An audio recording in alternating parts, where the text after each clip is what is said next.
we're going to be making a pot pie. With the Vegetarian Butcher NoChicken. We've got a classic sort of chicken pie mixture here, and then we've got some of this fantastic NoChicken from the Vegetarian Butcher, and you can see it's got this amazing texture. So you can make little pies like this, or if you prefer, you can do a lidded pie.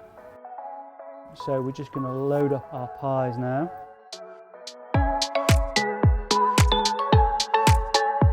A little bit of soy milk and aquafaba here.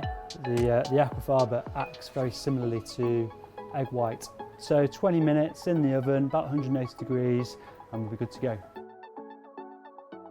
Nice little hack for mashed potato, touch of vegan Hellmann's mayonnaise to enrich the flavour.